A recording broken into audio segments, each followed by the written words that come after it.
Hi, I'm Jude Patterson, and today's Agile Wittings are going to be introducing us to the events that form part of an Agile sprint.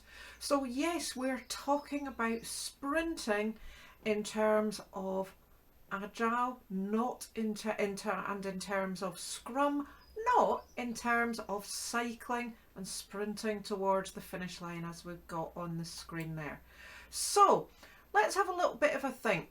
In terms of Scrum, we talk about the container events of sprinting. And what we do is we have regular events and activities that take place every sprint in terms of those ongoing activities that we are carrying out to help us develop our products and services. So it's a little bit like cycling. Here we go, penny farthing rather than a road bike there. But it's really to remind us that what we have is that regular sprint. So like the large wheel of the penny farthing there, that happens at a regular cadence, typically less than a month. So most Agile teams work with a cadence for their sprint cycle of somewhere between 2 and 3 weeks. Every day within that sprint cycle, the team regularly get together to inspect and adapt how they are progressing through that sprint. So that happens every day within a sprint. So that's that daily scrum, that rear wheel of the penny farthing that we've got there.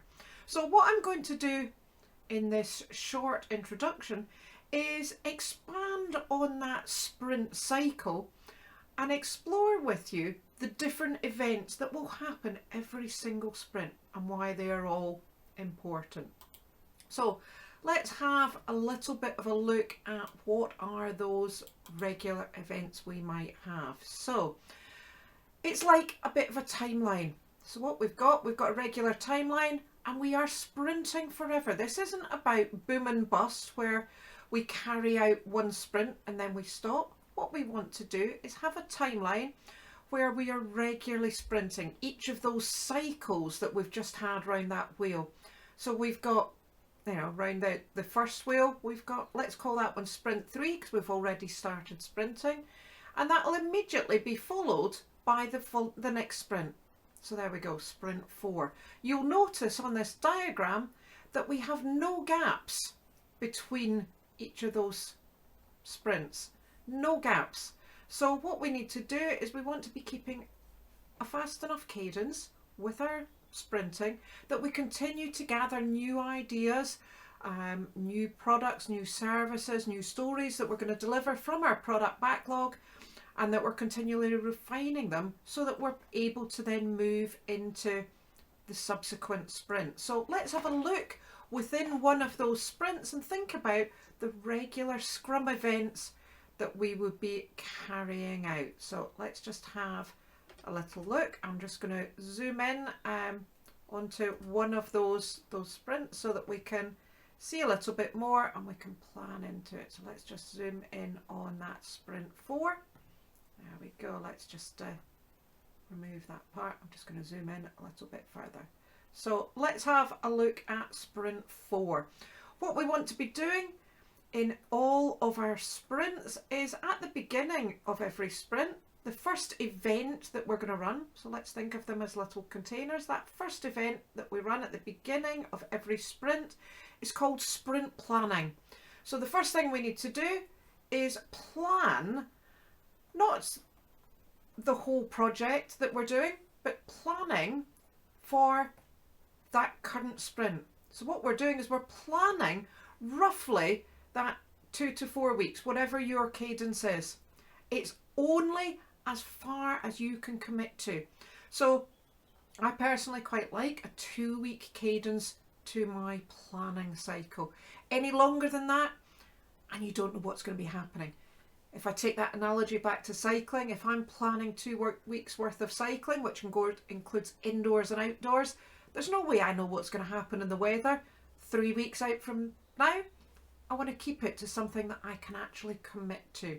So we've got that sprint planning at the beginning of each sprint. And sprint planning is where the team all get together with the product owner, review the product backlog, and start thinking about what is the work and the outcome that they can actually commit to in that current sprint. And so one of the things that they want to do near the beginning is they want to set a goal for that particular sprint. So we'll call that the sprint goal. You'll remember on one of my previous talks, I introduced you to the idea of having layered goals. So during sprint planning is when we set that goal for that current time period that we are working on. Once we've done that sprint planning activity, we move into the body of the sprint. And this is the engine room of our sprint.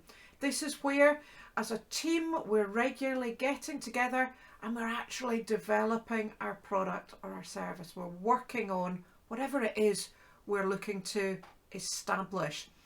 At a minimum, every day we want to get together as a team and just check, are we still on track? How's things been going? Have we had some instant feedback in terms of some of our development activities? So we need to adapt and change what we're planning to do. Are any of the team off sick or struggling, having problems, having to deal with an external supplier? That means that we have to change what we're working on, or that we need some help on what we're working on. And these regular short get-togethers are known as the daily Scrum. And that was that rear wheel that I showed on the penny farthing earlier on, making sure we're all getting together on that regular time period. Every day we're going to be getting together, we're going to be delivering value, we're going to be adapting and changing, but constantly remembering that we're working towards that sprint goal. That's the guiding light of the outcome we're looking to deliver at the end of that sprint, at the end of that 2-week period, whatever our cadence was that we agreed to work towards. Towards the end of each sprint, what we then want to do is have a look and think, how's that gone? So we have a review of our progress so far, and what we do is we have a couple of events towards the end of the sprint. The first one is called the sprint review, and that's where we get together with our stakeholders, so not just as the team this time, but we get together with the stakeholders and we do a showcase. We share with them and we provide evidence. We let them interact if it's a product that we're actually developing with our product. A bit of a show and tell. But it's not just a show and tell, it's a show, tell and listen. We use our ears to listen to feedback from the stakeholders. Do they like what they see that we've developed? Do we need to change anything? Has it given them new inspiration of something that they want to ask for in the future? That enables us to capture those ideas and add them into our product backlog to prioritise along with all the other work that we've got on the backlog. Still to things that we still want to complete, that we're working on towards, remember, that product goal, the layer out on our crazy goals. Once we've done the sprint review, the final event that we carry out every single sprint, really important one in my eyes, is the fact that we want to carry out an internal, most likely, reflection. We call it in Scrum a retrospective, or retro for short. So we hold a retrospective, a retro, where we look at the performance of ourselves as a team. How can we get better? What were some of the things that went well in that last sprint? What were some of the things that didn't go so well? So the things that went well, it's an opportunity to celebrate successes.